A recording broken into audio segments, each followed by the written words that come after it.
Hi, guys. Welcome to this episode of the podcast. We have a special guest. We have one of Jacques' clients, I believe. Yeah, Carmen Puyo. So she's based in Toronto, and I've been training her virtually this whole time. So she's got a... I thought you were commuting up there. No. Okay. If only. But she's awesome. She's got very contagious energy, and you guys will see it. And I'm excited for people to hear her and have her on. She's got a ton of experience in the industry as well, so excited to have her on. But before we bring her on, how you guys feeling, David, Angel? Good. Chilling. It's a little chilly outside. Finally. Hace frío. Yeah. I was training someone by the water on Tuesday, and it was 55. It felt more like 35. Yeah, I was training someone at the park today, and I was like, he was sweating, which is good, but then you just see his sweat evaporate, or just fucking not even there. I'm already wearing like 3 layers. Angel's been wearing 3 layers since August, probably. Yeah, I got my leggings on right now. Are you serious? Yes. Oh shit. Yeah. All right. So we're just gonna. Yeah, you want to bring her in? Right along. Okay, right, bring her in. So. What's up, Carmen? How you feeling? Hello. Hi. Hi, Carmen. Hi, guys. Hello. How you doing? Good. How are you? Good. Good. So, Carmen, I was just introducing the guys how we've been training virtually throughout the lockdown and just how contagious your energy is. And I'm sure they're going to see it today. And then David and Angel, I've talked to you a little bit about. These guys I've worked with at Equinox for a number of years and co-started this podcast with us. So we're really excited to have you on and kind of pick your brain. We know you've been in the industry for a little while, especially on the group fitness side as well. So we're really excited to start unveiling that. But how you're feeling good otherwise? Awesome. I just want to thank you guys for having me on your podcast. Oh, yeah, of course. You know, Toronto Canadian girl. I don't know if they're ready, Carmen, but I don't know. I'm probably gonna say A lot, so get used to it. All right, a little bit of A here. And you could totally call me out too. Be like, oh my god, you just said A. That's right. Oh damn. So tell us, for our listeners, those who what is your fitness industry? What does your path into the industry look like, and how you've got to where you are now? Oh my God. So let's see. On September 13th, I actually celebrated the 24-year anniversary of being hired in the fitness industry. It was my first ever fitness job, was 24 years ago. So that's how long this career. I know my students at the college are like, oh my God, your fitness career is older than me. And I'm like, oh.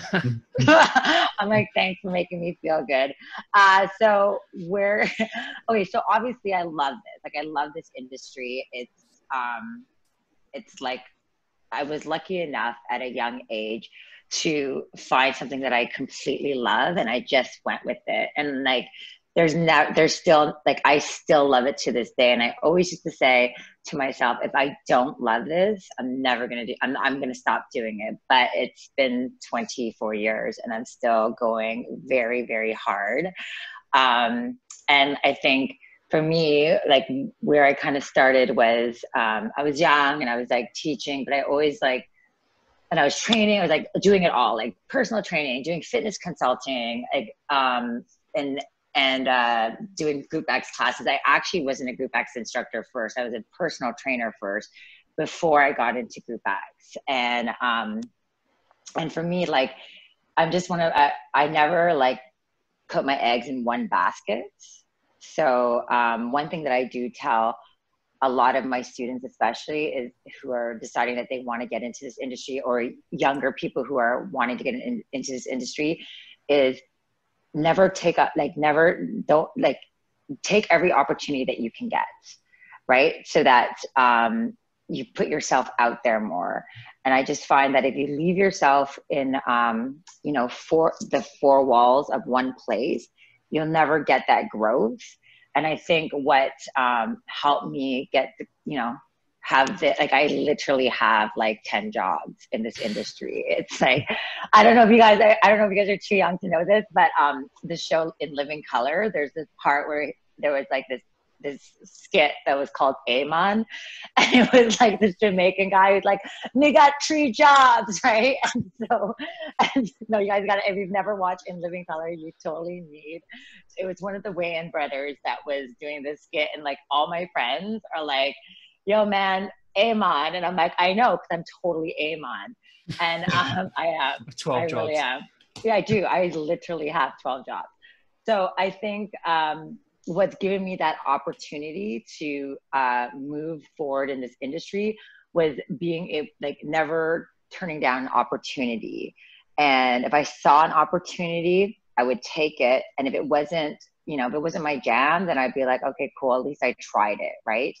And I think that that's one of the most important parts and what's helped me grow in this industry and made me really relevant. Right. Like, I think one of the things I always talk to my students is that this industry has changed so much in the last 24 years that there's no way that I would still be the trainer or the Group X instructor I was 24 years ago. Like 24 years ago, we were using tape recorders, like tapes, like actual tapes to teach your class in with. Crazy. And like, it's crazy, right? And then it went into CDs.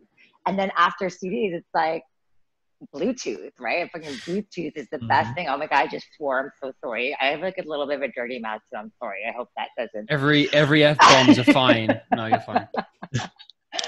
But I think that it's like putting my eggs and spreading them out there also helped me become better in this industry. And I think that's what's, and the fact that I love it, I think, and I genuinely care about people. I mean, I think that's the most important part too, is that we're service providers, and we genuinely have to care about the people that we are serving. And I think this was earlier in my career. I was working for this, and it's also. It was an American company that came to Toronto before Equinox came to Toronto. It was like the Equinox of the 80s and the 90s. And it was called Bally Total Fitness. Oh, okay. Yeah, they used to be in New York, yeah. Yeah, and so they were New York based, they were California based, and they were that was a big thing. It was a big thing. And so there was a Bally's here in Toronto, and that was my first job, was the one in downtown Toronto. And I was teaching this class, and most in those days, like nowadays, you see more and more men in classes, which is amazing. But back then, it was very rare that you saw a man in a group exercise class. It was just not a thing, So we taught. It was like this body pump kind of class with the barbells or whatever. And there was this guy who would always like peek in, but I guess he was a little bit intimidated because it was all women in the class, and so what happened was he was like one of those guys that lifts heavy, and like probably slammed it like a gorilla slammed his weights. But he came into class one day, and I saw him like stacking the bars, and I came over to him and I'm like, hey, you might want to like take the weights off just a little bit, just because there's high repetition in this class. And he was like, no, I'm good. Right. So I was like, okay, cool. And then like literally like 10 minutes into it, he was like dying. Right. And so he started taking off the weights, and I was just like, okay, cool. So he came back the next week, and I'm like, oh my God, that's so amazing that you came back. He's like, yeah. So then it became a thing, and he was the only guy. Like this class had like 30 women in it, and like him. And so I just was like super encouraging. And like it had been like maybe 8 weeks since he'd been coming to class. So after class, I noticed that he was out, and this was so long ago. I must have been like 26 at the time. I was very young, still in the industry. And he was just sitting outside of the class after the class. And I tell my students this story because this was like my aha moment in this industry, was that after the class, I saw him sitting there, and like, he looked really like tired. And I just went over and I sat beside him, and I said to him, I'm like, I'm so proud of you. Like, I'm so glad that you stuck it out. Like, I knew that first day was like tough for you, but I'm so glad that you stuck it out. And I love seeing you in class. And, I just was encouraging him, like, and I just said, thank you for coming. And so a couple months was my birthday. And like, thing about me is that my birthday, you'll know it's my birthday like a year before my birthday. Like the countdown's on Birthday after month. my birthday. Yes.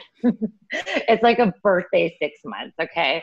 So, so, you know, I'm like, oh yeah, it's my birthday. We're going to have a special class. Cause I was teaching on the day of my birthday. So then all of a sudden, just before I was about to teach my class, I saw like this present on on the stereo with a card.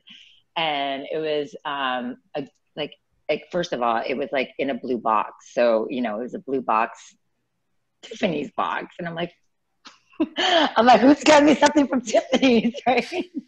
And anyways, he got me a present, and it was from him. And so after the class, I'm like, oh my God, I'm like, John, like you didn't have to do that, you know, like I can't take it. And he's like, no, please take it.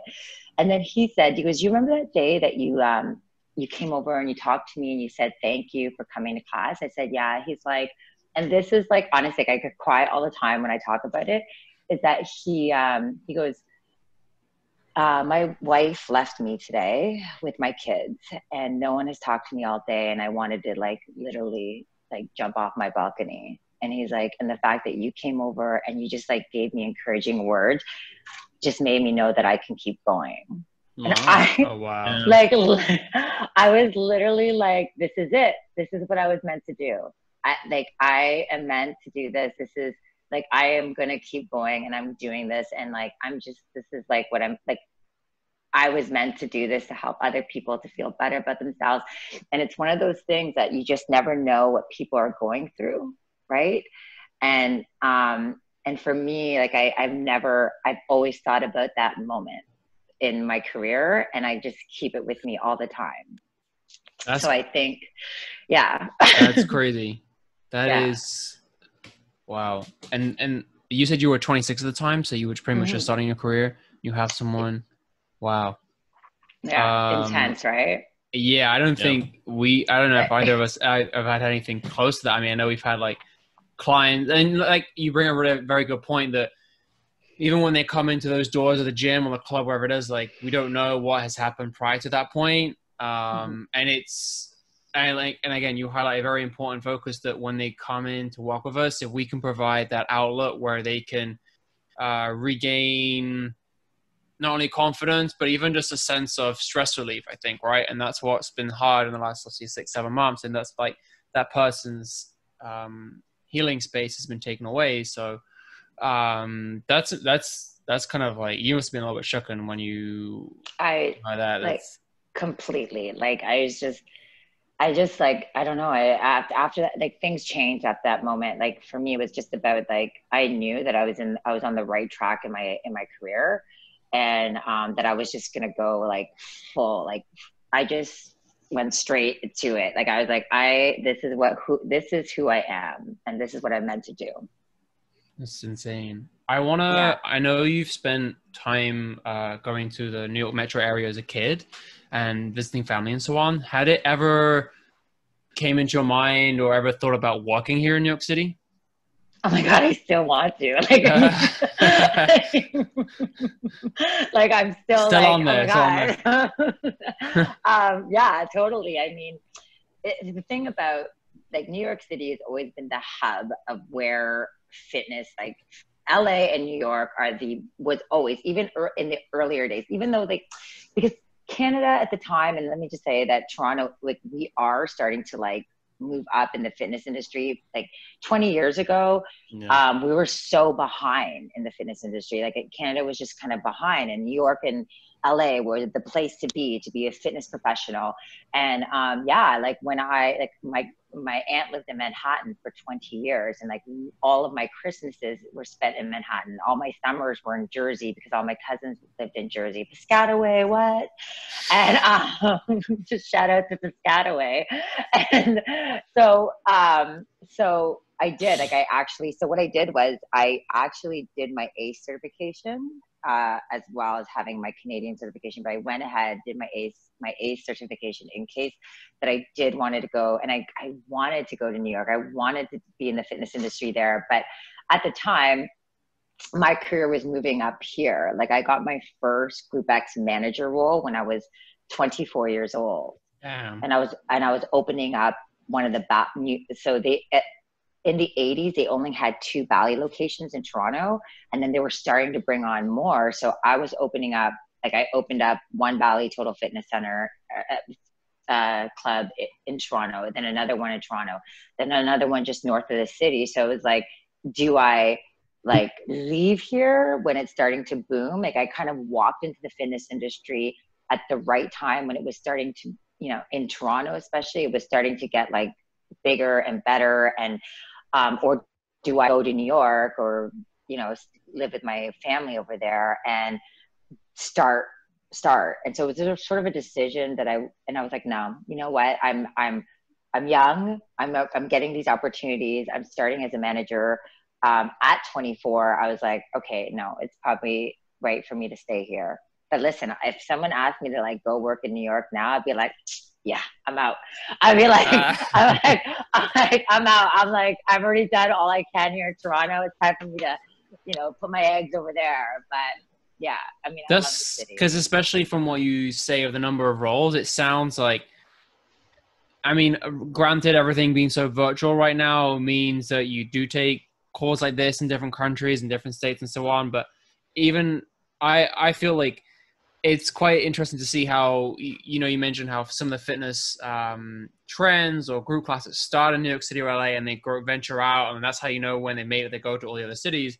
I'm sure I'd be interested to see in the next like year or two, because you get these opportunities that come your way if anything does. Do you still think now, if you saw something in 2 years, you would think you would pounce on it in New York?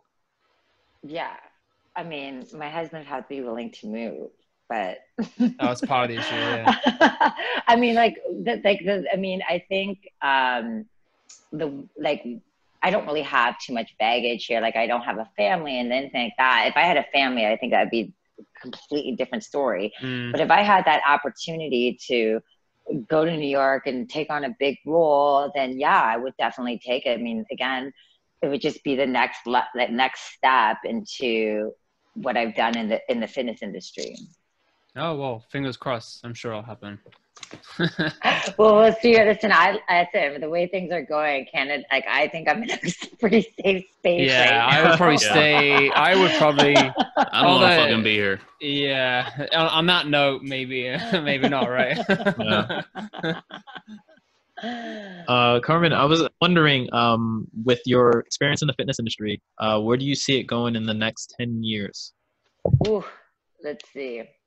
Okay, so there's a bit of a shift right now, right? Obviously, because of the pandemic, there's a shift.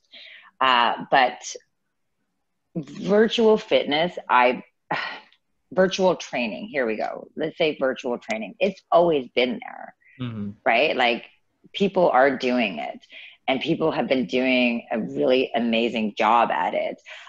It's just now, I mean, like, okay, let's think about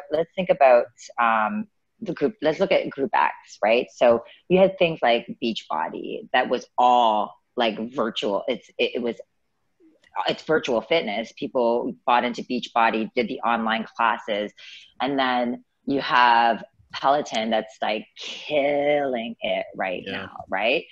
So while we're in the time that we're in, it is going to be virtual for a while, right? So most, like here, especially here in Toronto, a lot of places, like for instance, the company I work for, we're starting to build an on-demand fitness page.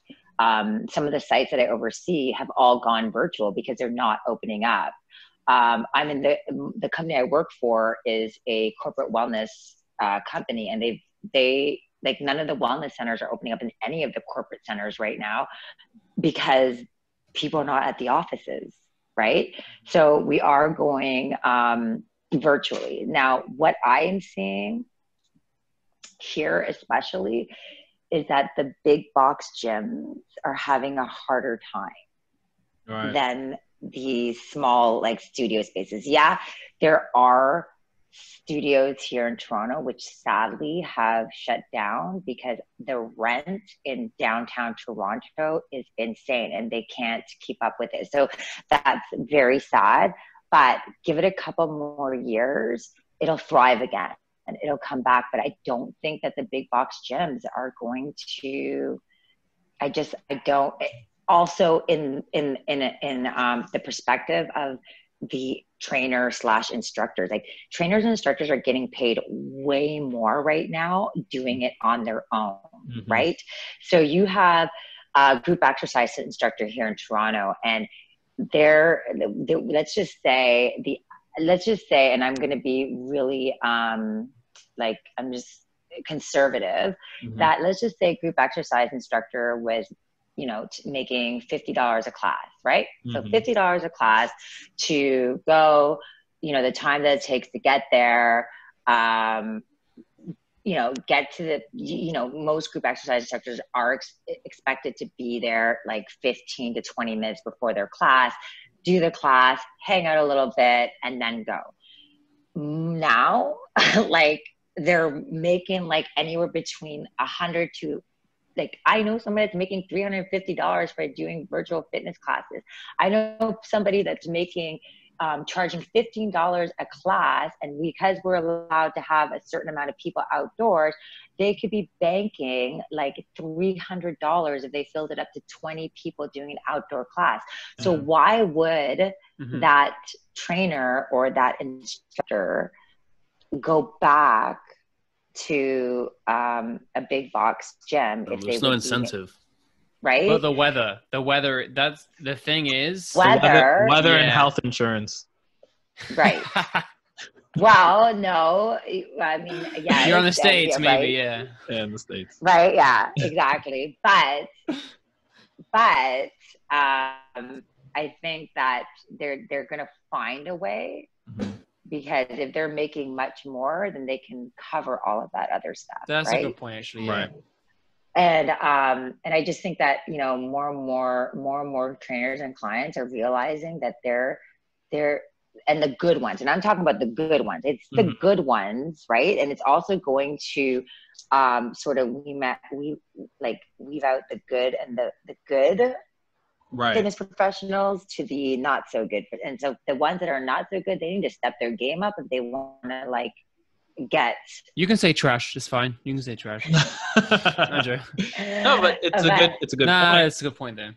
It's a good point, right? Because if you're like a seasoned trainer or fitness professional, you can easily have like a following, right? And it doesn't have to be 1,000 people. Everybody thinks, oh, if I don't have 1,000 people, I can't make the jump. But it's like, no, reasonably, if you have like, you know, 15 to 20, 25 people, like that's enough to fine. That's enough to take you. That's enough to take you on that independent route, and then like word of mouth, and people speak to their spouses or like friends and family, and then. And it's also about the rapport that you've built with these people, right? The trust, and that comes back to like you actually really caring about your people, you know, and being responsible too. Like I was saying that. So I run an outdoor class in Toronto since July. Like a bunch of girls who followed me to some of my classes were like, "Can you start teaching outdoor classes?" And I was like, "Okay, cool. I'll teach outdoor classes." So we are allowed 25 as of yesterday. Like our numbers are coming up in Toronto, so they've now taken it down to 25 people outdoors. But I still will not go past 10 people because I think you need to be socially responsible if you are, because again, fitness professionals, we're like healthcare, right? Like we have to take care of our clients, make sure that they're staying healthy. And I think that as fitness professionals, we have to be socially responsible. We are putting them in, say, a space or putting people in outdoors. Like, yeah, I can make more money by packing it to its max, but I'm not going to do that too. I'm not going to risk the health of my clients to what? For money, right? So I think it just comes down to also being a responsible fitness professional. Yeah, and that's also going to work, for you in the future, right? Like the people who see the classes are filled to only 10 people and you're holding it to 10 people, they feel more comfortable and they're like, hey, listen, I know this great group exercise specialist, Carmen, she's holding her classes to 10 people. She's capping it at 10. And I felt so safe and it was so much fun. And so I felt so energized after, and then they keep referring, and it's important. It's important. And they'll trust you, right? Yeah. Yeah. Yeah. And at the end of the day, too, you have to look at your own health. I mean, if you have a packed class of 25 people and then you come out of nowhere and you start getting sick, you're like, fuck. You you're not teaching after that, so you're not making any money. Exactly. Right. At the end of the day, it has to do with your own health, too. Like, I remember this probably has nothing to do with that, but I had a boss once who told me, David, you need a day off, because I was working 7 days a week for a while. And she's like, when was this? This was a while back. Yeah, no, it's all right. Yeah, and he's like, you need a day off. I'm like, fuck, fine. And it helps a lot for your own mental health, I wanted to ask you about some of the classes that you have. How do you keep delivering fresh workouts for those classes? Being in the industry for a while, how do you keep it fresh? How do you keep it lively? Like, what's your secret? Okay, so pre-COVID, right? So I totally believe that so a trainer should always have a trainer, or an instructor should also go to instructors' classes.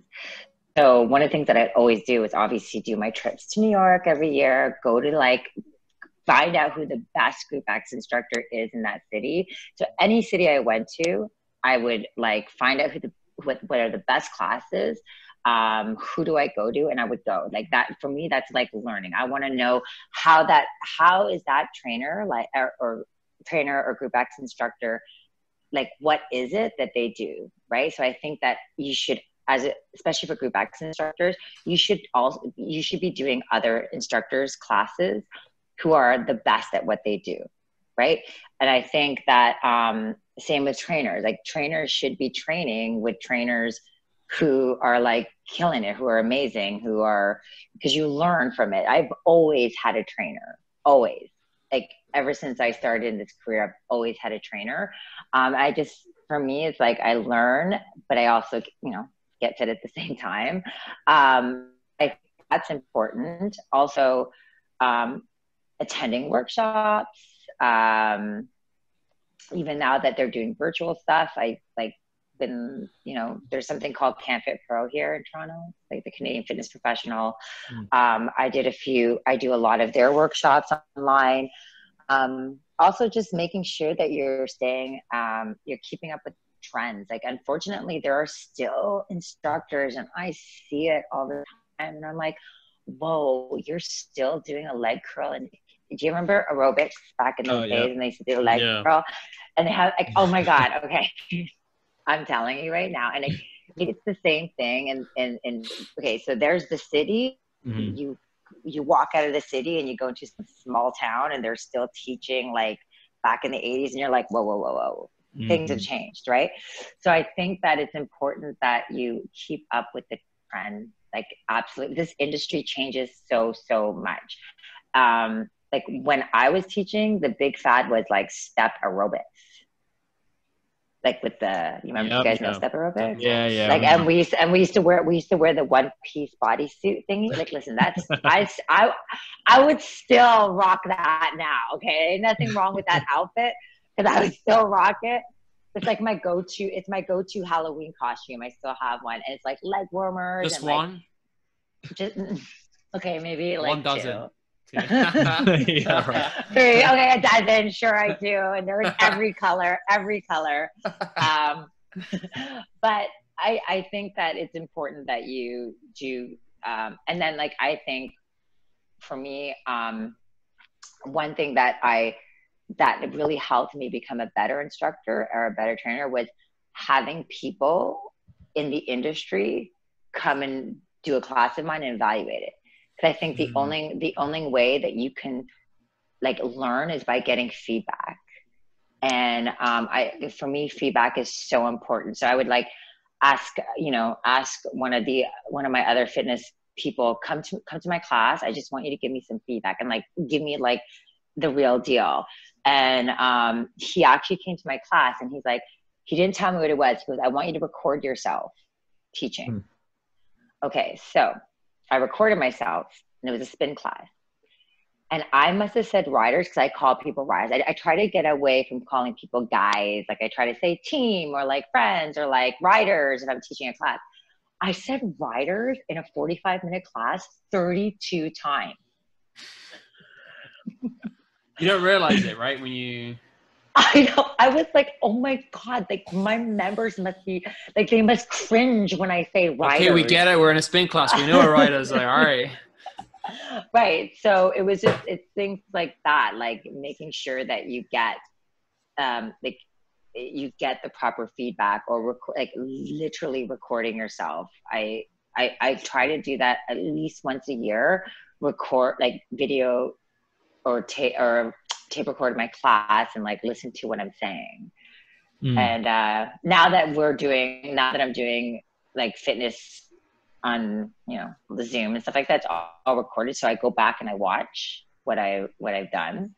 And like, you would like, no, that wasn't good. And I also like to, I'm so kind of glad that it's being recorded because I also get to see like what my, like what my form looks like, all of that. Like, whereas you don't really get a chance to see that pre-COVID, right? Right. And I was also just on a sidebar. So I did know somebody who said he called all the people who were taking his class, he called them spring chickens. And it was like 7 a.m. The class would always be 7 a.m. And you'd see like older people walking out of there like limping. It was like, come on, spring chickens, come on, spring chickens. He also had an accent as well. It's like a British accent. It wasn't in no, it wasn't an Equinox. It was at come on, those spring chickens, and then there's like people walking outside. Yeah, like who the fuck are you talking Who to? the fuck is this guy? Spring chicken. And then people that don't know those types of, you know, like sayings. It's like, what the hell? Like, what are you talking about? I wouldn't even think you'd hear that much in New York, but even less in New York and maybe a little bit in the UK, but like not. It's not. I don't know. Yeah. I mean, you guys in the UK are weird anyway. It's true. I have a question. I wanted to sort of go into the topic of sort of like training methodology and training styles and programming.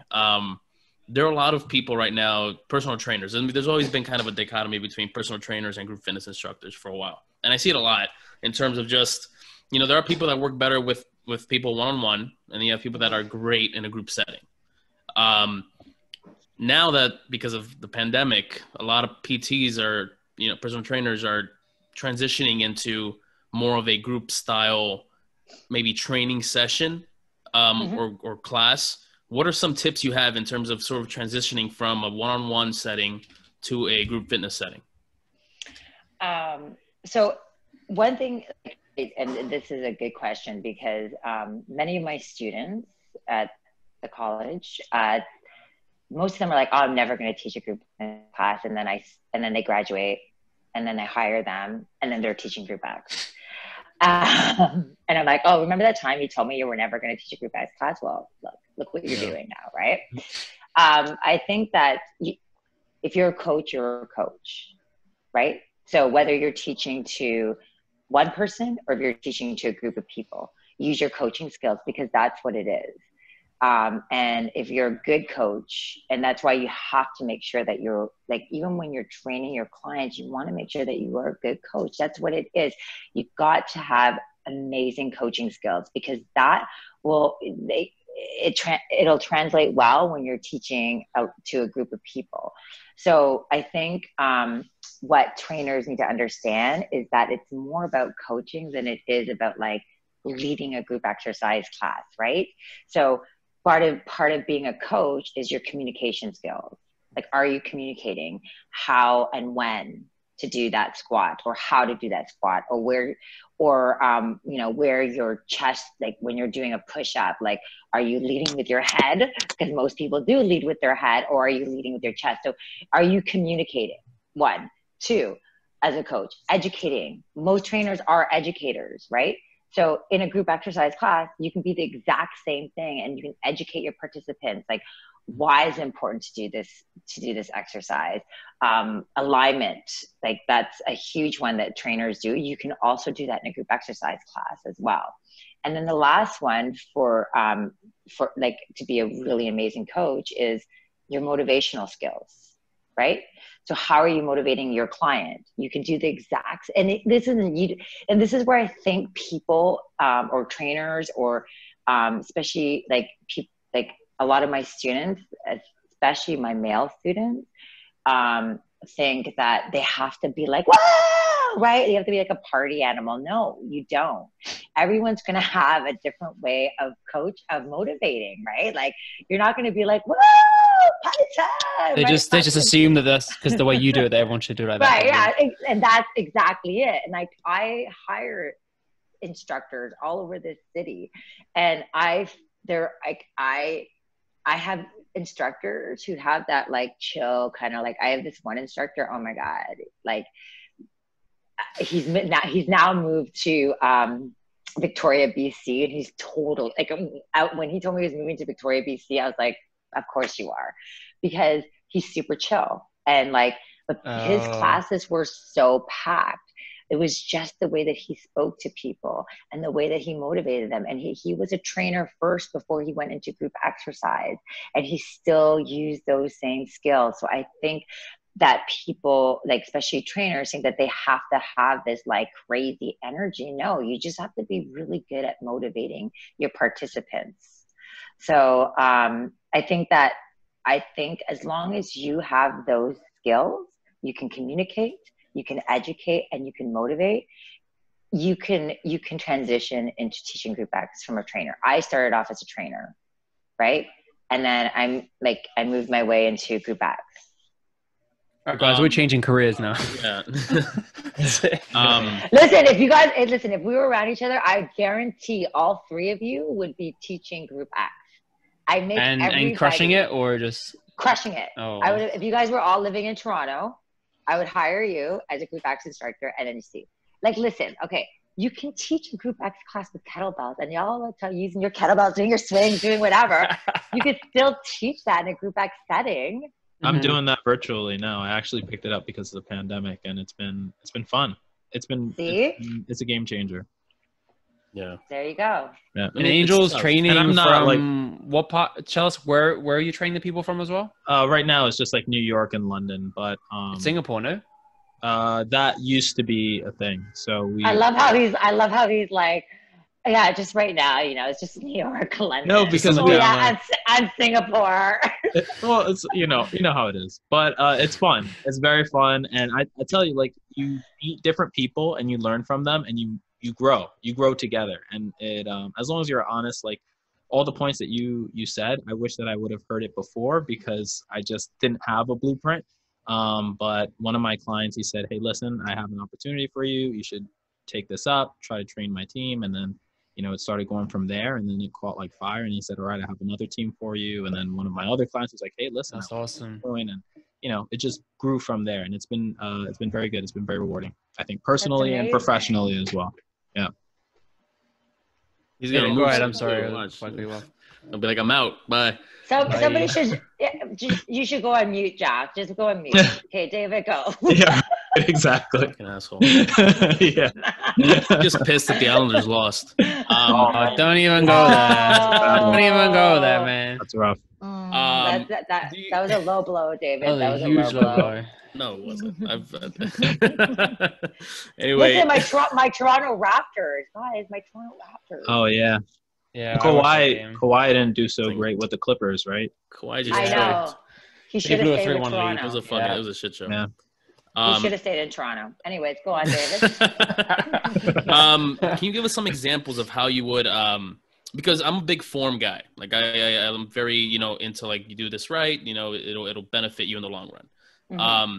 What are some examples of ways you've corrected people in a Zoom class, or, when it comes to form? Because it's hard, I imagine, in a Zoom class, looking at every single little box and like making sure somebody's not fucking up their knees or fucking up their back.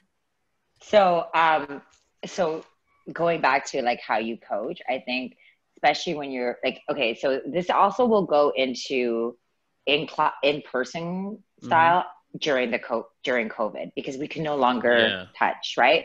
So I think we need to rely on our kinesthetic cueing, right? So like telling people like how it should feel, right? So, and also one thing I do is when I'm watching my participants and they're doing certain movements, I ask them to go sideways, right? So that so I can see them from the side profile. I'm like, listen, I love your beautiful face. It's gorgeous, but that's not what I'm training. I need to see your side view. Thank you. And so they'll go sideways, and then like I'll use kinesthetic cues. Like imagine my finger in the middle, like in between your scapula, and just imagine like you're like giving me a little squeeze, or like when you come up from that squat, squeeze your glutes at the top. You gotta like sort of let them like feel, like know how it should feel in their body. Or if you're teaching in person, and most studios or most places have a mirror and you can't touch them, just have them, if they're that type of learner that needs to learn by looking, have them look at themselves in the mirror in their profile, right? So like, so right now I'm teaching at Equinox, right? So we can't, obviously it's a room of 10, like last night I taught in a room of 10 with only 10 people in the room. And we're all physically distanced apart, and I have to be in one area, and I can't go near anybody. And there is this guy doing like, I gotta like do it standing so you guys can see, okay? Oh shit, so, gym memes. Oh, all right, so he's like this, he's like this, right? Doing a deadlift. He's doing this, doing a deadlift. And I feel like I'm doing it better than he is. Probably right? doing him justice, yeah. So I'm like, I mean, because I have that rapport with him and I know him because he's done my classes before, I was like, what's down there? I'm like, what are you, you're a lot nicer than me. I'm like, what are you looking at? I was like, what are you looking at down there? What's over there? Right? And I just said, like, and so that's how if you have that rapport with them, and you could be like, you know, I don't know what he was looking at. Like he literally was probably looking at his sock, you know, like what's going on? And I'll say things like, you know, when people are doing a squat, and then my favorite, I have two things I always do. You know, when like people do a squat like this. Yep. Right. Yeah, we see it. Yeah. And I'm like, okay. I saw Jacques do that once. I was like, is that how you use? I was like, is that how you use the washroom? Is that how you use the toilet? Oh, right? wow. Is that how you take a shit? Is that how you take a shit? Or my favorite is, and I was actually telling this to my students this week, because I'm one of their assignments is they have to like create their own like metabolic conditioning style type of class. And I refuse, there's one part in where they have to put a core exercise. And I personally don't think that crunches should be in any workout. Only because like, so when I see people doing crunches and I see this happening, right? I'm like, we don't have abs here. That's good. Right. So like, and that's my personality. But if you do have that personality and you have that rapport with people, that's sort of how I correct form. Otherwise, I will make it like functional. You know what I mean? Like, so if they're trying to reach for something, if I'm doing an exercise where it's like they're pressing this way, imagine like you're reaching to grab your almond butter from the, you know, from the, what do you call this? Like a cupboard or something. The cupboard. Yeah. Sorry. But like and then I make jokes. I'm like, well, really, that's where I put my chocolate because it's a far reach. So, I'm reaching for the chocolates. But I think if you paint a picture for them, it's either you paint a picture for them or you ask them to view sideways as opposed to forward. And if you use kinesthetic cueings, you can definitely, and here's the thing, here's another thing is like altogether, like I've had to stop a class and be like, all right, everybody drop their weights because we're not doing this with weights. I'm going to get you guys to go. Shit. You know, like because they obviously, people were not listening, right? And they weren't getting, and they weren't getting it. And again, I said to them, I'm going to get everyone to stop right now because again, part of part of my job is like to obviously make sure that all of you are safe. And right now, I don't see anything safe. So I think it's a good scolding. Jesus. But it's what you got to do. You're right. Yeah. Oh, that's great. Some people get excited and they just want to jump in and they just want to sweat and they're like, oh man, I had a rough day at work. I just need to get this out. And then their form just goes to crap. So you're absolutely right. That's what you need to do. And also show options. I always show 3 options, especially when you're teaching to a wide variety of, like in group exercise, especially, you are teaching to a wide variety of fitness levels. So there's the base move, and this is how I always teach, and this is exactly what I tell my students too, is that first of all, you need to make sure that if you are teaching online, that it is accessible to all fitness levels, right? So making sure that you have 3. So you have the base move, which is the actual movement. Then the regression, where you modify the movement for the people who need that modification.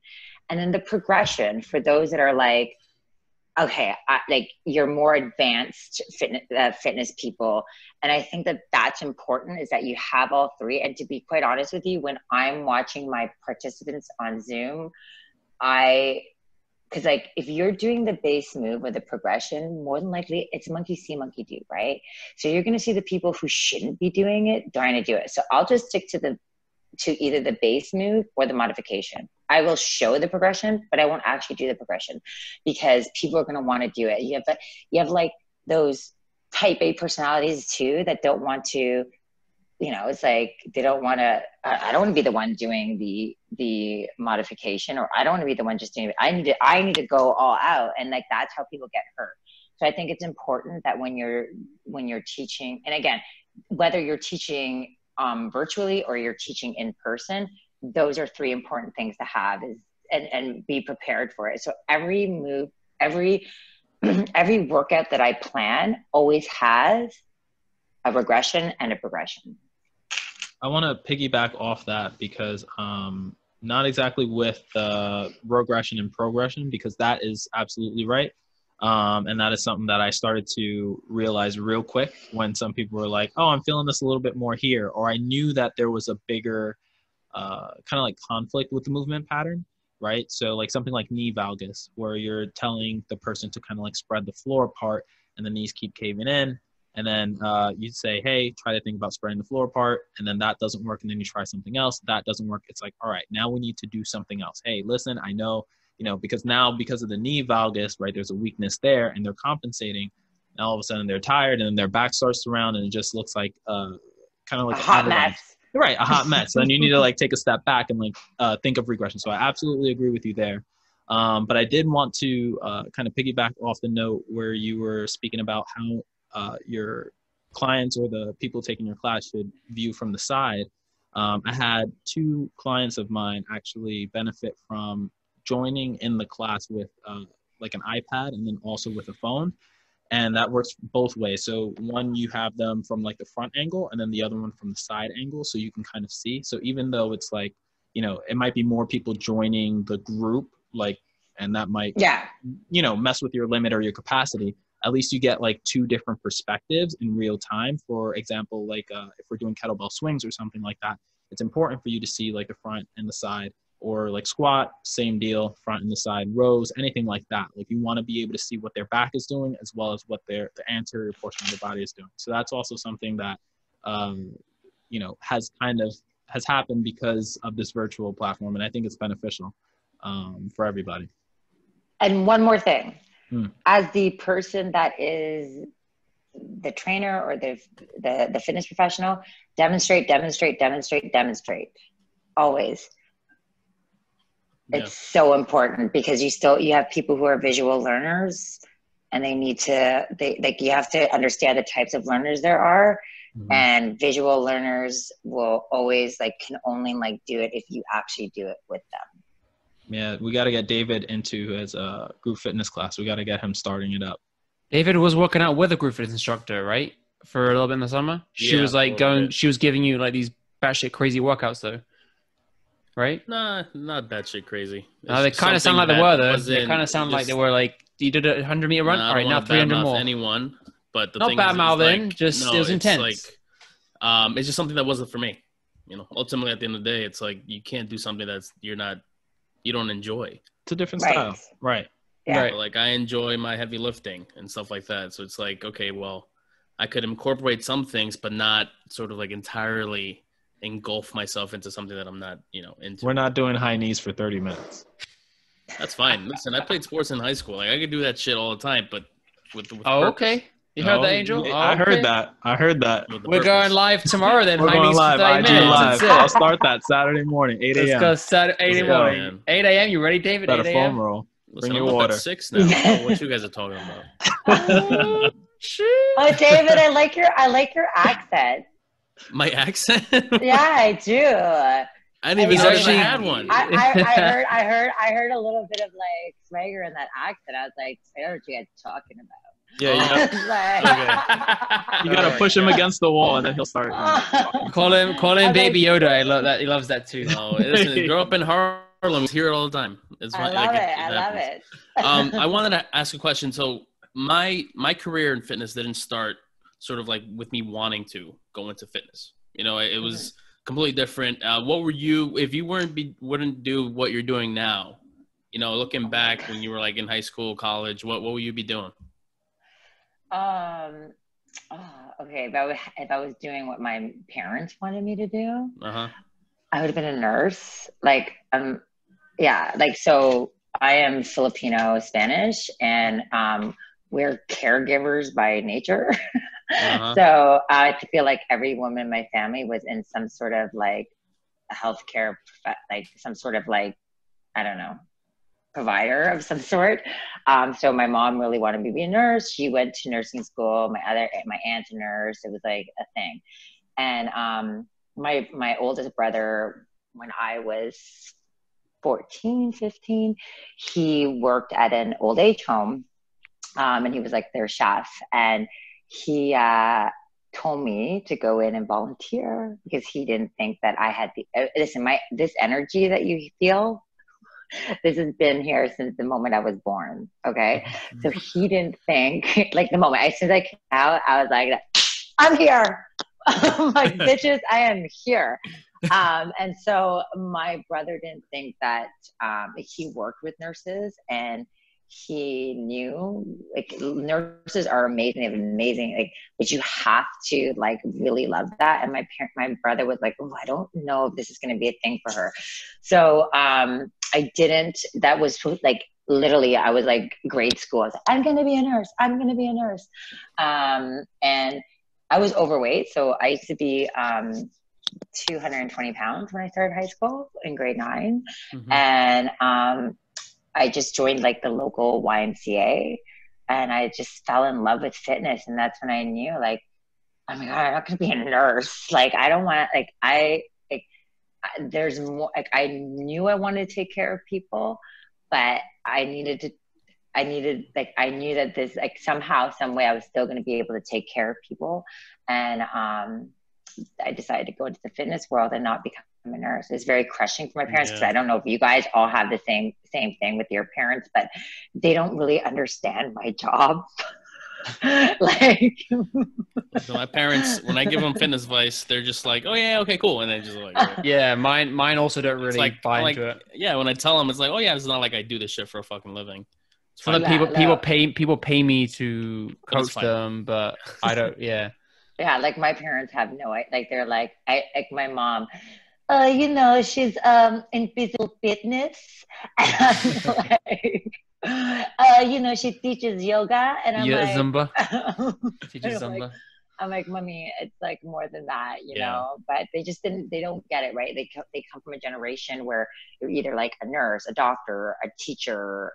You're something. You're not this fitness professional that is doing all sorts of stuff, not just one thing. So, but I'm thankful that that my brother like gave me that opportunity to go and volunteer and speak to nurses, and like the nurses loved what they did, but they gave me like the good, the bad, the ugly, right? Mm-hmm. And I didn't think that was where, like, I didn't want to do that. I didn't want to. I knew I wanted to take care of people. I didn't know if I want to take care of them that way. And it's hard. Like a nurse's job is very hard, and they're amazing. Like my brother's very sick right now, and the nurses that care for him are like my angels. Like they're just the most amazing people, but it just wasn't for me. Yeah. No, like growing up, my parents were always pushing for a doctor or engineer or something, because their biggest thing is, you know, security.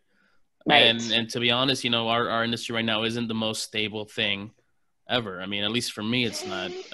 It just has to do with time of the year, right? And whether or not clients are coming and going. So no, I totally get it. I mean, if I didn't get into fitness, I would have, who knows what, I would have probably I would have been a cop maybe, especially in this time of, you know, with all the shit going on in the world. It's kind of like, oh my God, I'm kind of glad it didn't go out that way, but who knows? But it's great. What's something in Canada though, right now with the current climate? I mean, going a little outside of the fitness industry, but what's going on in terms of, you know, the protests and pandemic stuff going on in Canada? Is there anything going on in Toronto? Well, I mean, let's start with the pandemic. I mean, I think the most important thing right now in Canada is that we keep our borders closed. That's number one. I think you're right. Yeah, 100%. Right. I think we need to keep our borders closed. And continue that. And also, what time? Let's say, hold on. Around that time is perfect. Yeah. And then right now our numbers were doing really well. Like Toronto we were actually the last city to open up, one of the last cities to open up and go right into stage. Like we were very slow on opening. And we were doing really, really, really good. And now our numbers are up, like so up. And it's actually the younger, like the 20-year-olds that are starting to get it. And so our premier actually just made an announcement yesterday that it went from, now you can only have 10 people in like your home space, and you can only have 25 people outside. So it's starting to, I'm worried because we just literally opened stage 3 end of July, and I'm worried. And now that school's back and the kids are back, I'm worried. A lot of people are worried that we're going to go back to stage 2, which means if we go back to stage 2, that means fitness centers will all be closed. And like, we're worried that that's going to happen okay. So our Thanksgiving is different from yours. Our Thanksgiving is the second weekend of October.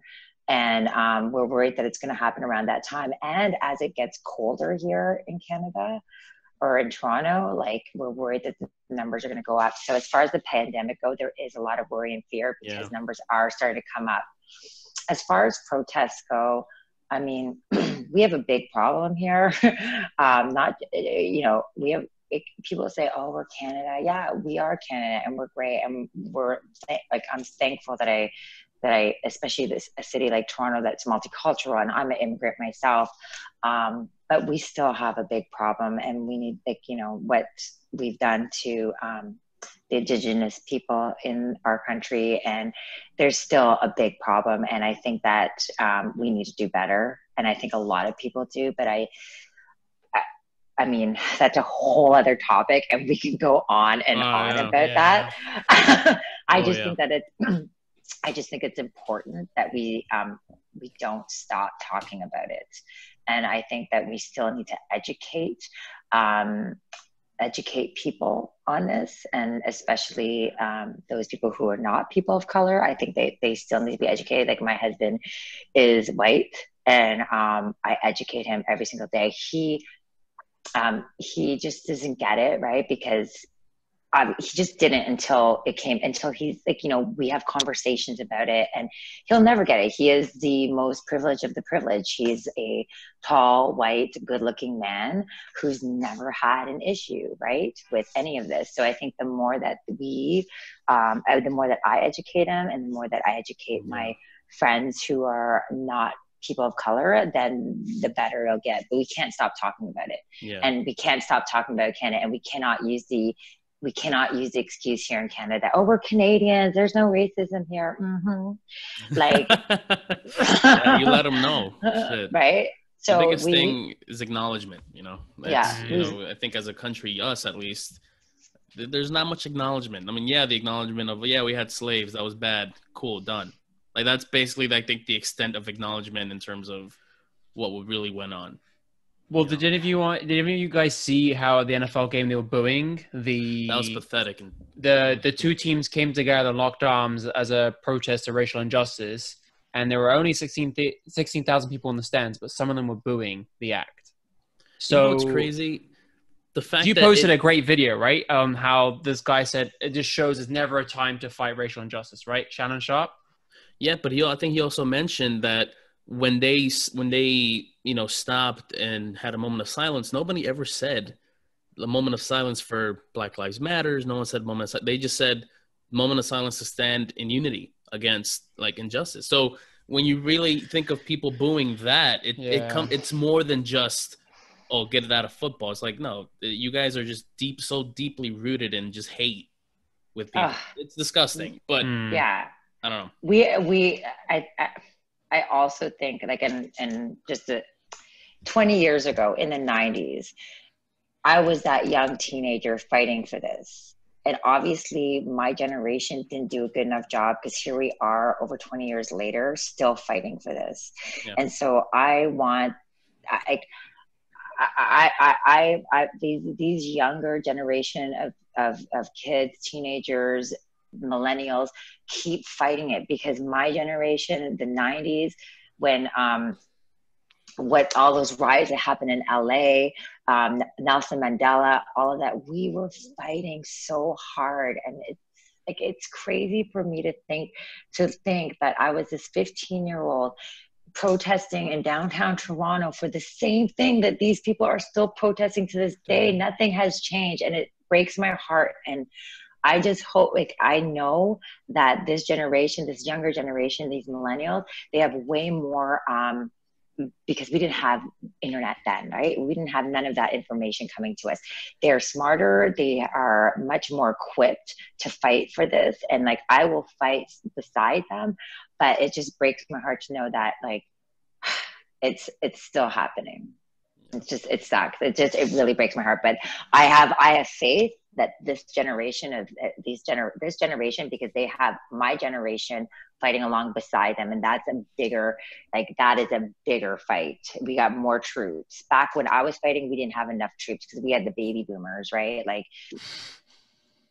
what were they? What were they doing? They were part of the problem, you know? So at least now these millennials, they not only have, and the younger ones, like the younger little ones, they have all of us and my generation, and at least like my husband's generation alongside of them. So I think that we're going to be able to get this message across better than we did 20 years ago. Speaking of millennials, on a lighter note, if whoever's listening, I think who's the actor? Paul Rudd had a great thing. I saw that. That was great. He was, and that, you know, the best part of it, the whole thing, I think, were the last 15 seconds of it. Yeah. Where he got serious. He's like, "All right, assholes, like, come on, not that fucking serious." Or not, I mean, you know, it's not that hard. It's not that hard. Like, just fucking go vote. Like, wear a mask. Do all this shit. Like, that was great. It was really, really It's so good. Yeah, I recommend checking it out. It was show. So good. I was like watching it first. I'm like, what's going on here? And then all of a sudden, the end, I was just like, yes. That was perfect. Well, you know, we don't want to take any more of your time. We want to respect, you know, your time here with us, and thank you for joining us. It was great meeting you. Oh my God, it's so great meeting you guys. Like, I actually got to, like, you know, I see your feeds and I like it, and I see you guys, and I'm like, oh my God, I get to actually like chat with you. It's so cool. See, like, I say to God, this pandemic, so much good has come out of it, right? Like, never would us, like, I would never even know who you guys were, right? And like, I mean, I knew who Jacques was, but who cares? But the other, you too. Clearly. But no. I love you, Jacques. Don't. I know. Thank you. But anyways, like, the fact that we were able to do this, so I just think that so much good has come out of this, and like getting to meet you guys, and now I've got like connections. So when I go to New York, I've got more friends in New York, right? Totally. Yeah, for sure. Next time you come, you're actually supposed to come. Oh my God! All of us are going to work out together. Oh, we have to. Angel's got a whole gym, so yeah. David's doing 30 minutes of high knees to start it up. Yeah, perfect. David, you're gonna do some jumping jacks, some butt kicks, all of that stuff. All right, you're gonna like warm us up, get us going. Carmen, give us some. Where can people like find you and get in touch with you if they want to work with you or see more about you? All right, so my Instagram handle is at Carmen Puyo Fitness. And they can also check me out at sweatwithcarmen.com. Awesome. Okay, cool. Thank you so much, Carmen. Thank you so much. Thank you guys. You guys are amazing. Thank you. Awesome. See you soon, Carmen. You guys. Bye. Bye. Take care. Bye. That was awesome. Cool. She's got a lot of energy though, right? I told you guys. Yeah, no, she's a fucking ball of fire. Yeah, she's cool. She is. Very cool. She is very, very infectious of energy. But that was awesome. She was able to come on. And I've watched a little bit how other fitness scenes have kind of been reopening, and in talking to her, I didn't know the numbers had spiked in Toronto. So I'm actually surprised to hear that. Spiking in Europe too. Europe I've seen, yeah. But wow, I didn't know that. Yeah. My client told me that earlier today. So I just think we're not, honestly, kind of the indication I get from like people we work with or clients is saying that because the US never really finished its first wave, it's kind of why we're almost not seeing an end of a first wave or start of a second. It's just like, oh, that first wave didn't finish, second wave, let's go. Like, it's kind of what people are saying. But the bodies get your flu shots, guys. Get your flu shots. Anything helps. David, I don't know anymore. David, yeah. David's not a doctor, so David would have been a cop, but he's actually going to be a doctor. After all this, he's going to be a nurse. Actually, that's what the. Listen, man, it's not a bad profession. Wrong. Yeah, I never said it was a bad profession. Are you done bashing nurses? I never bash nurses, man. Okay. All right. I know it's a very hard. Trust me, I just speaking to Angel, speaking to Sandra, and the hours and the difficulty. The first thing I just commemorate those people because I'm like, that's intense. And night shifts. I have to work on night shifts. You mean like you got to start with night shifts? Yeah, and then you earn your way to less. An old client of mine was an ER doc. This is years ago. Drew, he's in Texas now. Really fucking cool guy. And there was a time where I went to the ER with a family member of mine. And the next day I told him about it. He's like, dude, I was in the next room. You could have just texted me. I would have hooked you guys up. I'm like, dude. But even he was just telling you stories of like shit that nurses have to go through and that he had to go through, especially working night shifts. It's crazy. I think night shifts is when the weird shit goes down as well, right, Angel? Or more of the weird shit? It depends. It really does depend. I mean, I can't speak to it because I don't have firsthand knowledge, but like my understanding is that some patients are easier in the night because they won't do anything. You just, give them the meds, do what you got to do. And then some patients are just like up at like 2 a.m, 1 a.m, just like screaming about something. Oh my God. Or like, when next time we all regroup, we'll share stories. But. Okay. Sounds good. Oh man. Cool. So now that Jacques' bashing of nurses is out of the I never bash nurses. Never bashed them. Do not take that out of context. I just said David should become one. That's it. Never said anything else. David should become one. Listen, I got so many things in my head right now. It's crazy. All right, so let's yeah. So let's wrap it up. What are you guys doing this weekend? Anybody doing anything fun? Anything crazy? We're supposed to figure out where we're going next week. We were supposed to go to Boston. Then someone from Lulu told Alex that Puerto Rico is off the ban list. Then it went back on Tuesday. Yeah, but guess who booked flights and hotels? These guys. You booked flights and hotels to Puerto Rico? You didn't even tell me? Well, I was gonna tell you today. So oh my God! Everybody who's listening to the podcast, Doc's making money. No, I'm a little. It's not. Every time we get on air, it's always like, "Oh, I thought I told you guys." Oh, I swear I told you. The 10 texts every day.